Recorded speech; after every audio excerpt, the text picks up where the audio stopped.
Hello everyone, welcome to Simper Item Signature. At pansamantala tayong magpapahinga. Of course, you need to rest. At siyempre, isa sa ating mga destination ngayon ay pupuntahan natin yung mga maliliit na isla dito sa Pilipinas na hindi pa masyadong dinarayo ng mga tao. Siguro dahil na rin sa medyo malayo-layo rin sa ating mga lugar, at siyempre kailangan mo rin magpabook para sigurado makakapunta ka sa mga lugar na gusto mong mapupuntahan. Okay, nakita nyo yung maliit na isla na yan? Isa sa mga maliliit na isla dito sa aming pinuntahan, na kung saan parang nakukuryos ako dahil para yatang may bubong na nakikita ko doon sa may bandang itaas. At siyempre yung isang bahay o isang cottage yata yan na may matitingkad na mga kulay. So kailangan nating puntahan yan at upang malaman na rin kung ano kayang meron dyan. Sige, punta tayo. Subukan natin. Meron naman kaming guide dito. Kaya lang itong guide namin hindi masyadong masalita. Kaya sinubukan na naman natin na tayo'y mangungusisa. Nakita yung isang napakalaking aso. Yan ang silbing bantay dyan sa may lugar na yan. Mahilig dito sa mga trick na aso ito. You know, pag mahinagis ka na bagay, siguradong hahabulin yan para kunin yung bagay na hinahagis. Ayan o, tingnan nyo, ang galing ng aso. Talagang napapapayag mo siya kapag may hinagis kang bagay, talagang kukunin niya. Kaya lang minsan nakakahawa rin kasi parang napapagod na siya. Kaya sabi nung nagbabantay sa kanya, huwag na masyadong layuan yung paghagis. Ayan o, napapahinga na siya. Hindi naman okay lang naman yung kalagayan ng aso. Sige, tingnan natin ngayon kung ano kaya meron dyan sa may bandang itaas. Yung mga bata talaga napaka sigla. Of course, iba kasi yung energy nila compare sa atin yung medyo may na siyempre may edad na. Pero kaya pa namang lumakad papunta doon sa itaas. Kaya subukan nating puntahan kung ano meron dyan. Yan o, yung matingkad na bahay yung sinabi ko kanina. Yan o, tingnan mo naman yung mga kulay ng dagat, tubig dagat dyan. Naku, ang sarap siguro maligo niyan. Mamaya maliligo ako dyan mamaya. Yan yung mga kasama namin.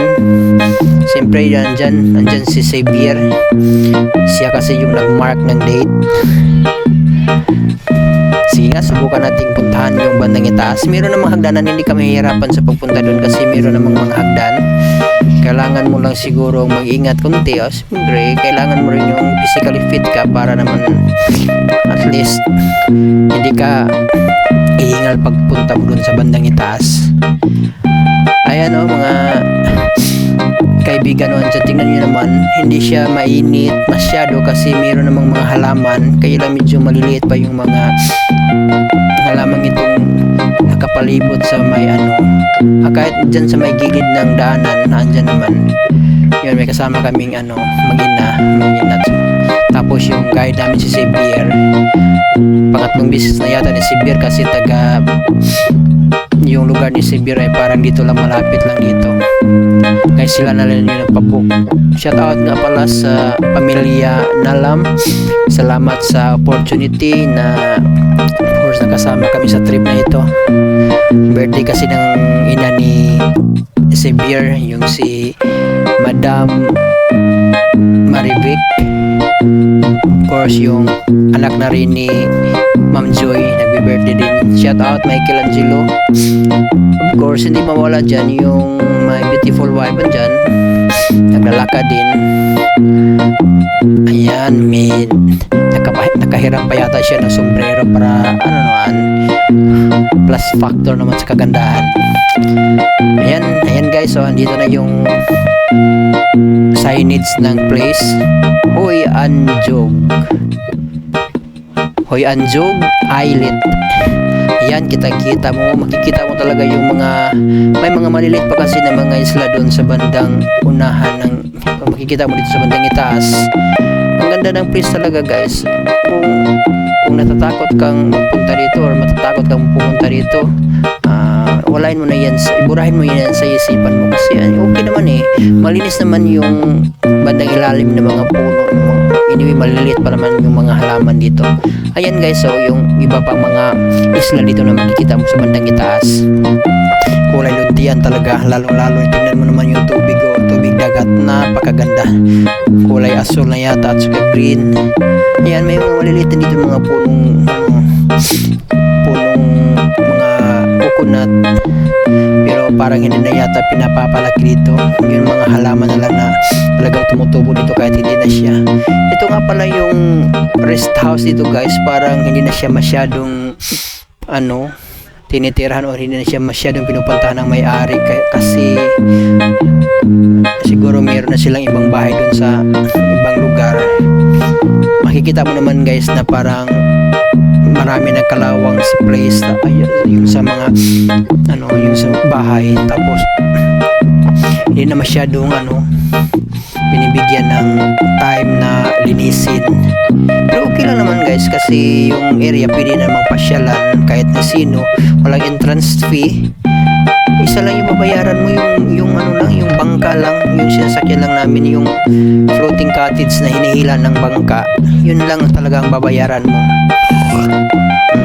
Good for 30 plus na yata. Okay naman, hindi siya nakakatakot, hindi siya nakakalula kasi dandahan namin yung paghila at makikita mo talaga yung buong area, lalo na gusto mong pumasyal sa iba pang mga isla. Dito yung mga maliliit na mga isla andito guys.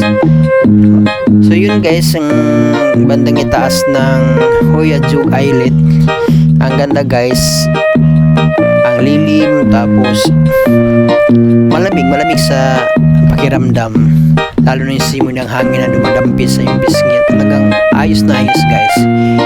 Ito guys, ito yung bandang ibaba naman, dyan may parang swimming pool, pero parang na rin guys, hindi na siya masyadong pinapapaayos siguro.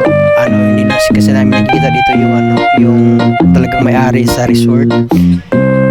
Kanina may nakita kami, ito yung nakaupo guys, pero hindi na siya masyado nagbibigay ng mga detalye, kaya ayun, doon na lang kami nag-focus sa paliligo. Andyan naman yung lilim, yung gilid ng islet, dyan hindi na siya masyadong mainit, so ayos na ayos para doon maliligo.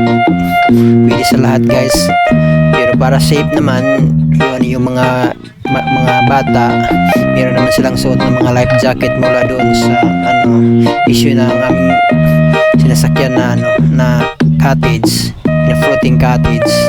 Yan, yung mga bata enjoy na sila kasi napakalamig ng tubig. At siyempre kahit ako nga gumagamit ako kanina ng yung underwater na yung pang dive na eyeglasses tawag nun. Yun, ang ganda ng ilalim guys, maraming maliliit na isda. Hindi ko lang masyadong nakita yung mga malalaking isda, pero may isa doon kanina nakita ko na grouper, pero maliit pa, hindi pa siya pwedeng kunin o ulamin dahil sayang naman, dapat palakin pa muna. Yun yung mga for the girls guys, at ibang nila, meron silang mga pinaplano na mag-form sila ng circle, pero parang hindi lumulutang, parang chinilas lang ang lumulutang guys, kaya ayun, focus lang sila sa paliligo. Ayan guys, kaya pag meron kayong mga time guys, pasyal kayo dito, i-contact nyo lang si Xavier Nalam, isang role model na bata, ang galing. So yun guys, so hanggang sa muli, sana'y nabigyan ko kayo ng konting kaalaman tungkol sa place. At siyempre, isa lang masasabi ko sa inyo, pag nandito kayo sa lugar na ito, nako guys, ang sarap sa pakiramdam, sulit na sulit ang babayaran. Magdala lang kayo ng pagkain guys, libre ng pagkain basta may dala kayo. Yung sa floating nga pala, may na siya, may free na video key system. Pwede kayo mag-enjoy, pwede kayo mag-party doon. Yan guys, yan ang aming sinasakyan na floating cottage. Sinihila yan ng isang pump boat.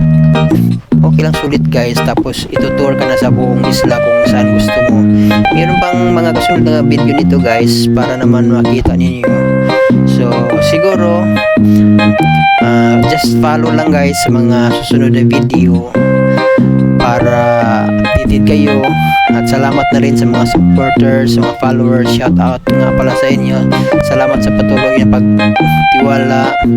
Huwag niyo kalimutan ha, Simper Idem Signature. Meron tayong mga songs diyan, mga original songs. Of course, trips, sabay lang yung mga trips. Meron din tayong leisure time, Simper Idem corners. Meron tayo mga original songs, poems. Yun guys. So, sana nagustuhan niyo. Maraming salamat. At hanggang sa muli, don't forget to like, share, and subscribe. Simper Idem Signature. Goodbye guys. Thank you very much. And God bless us all.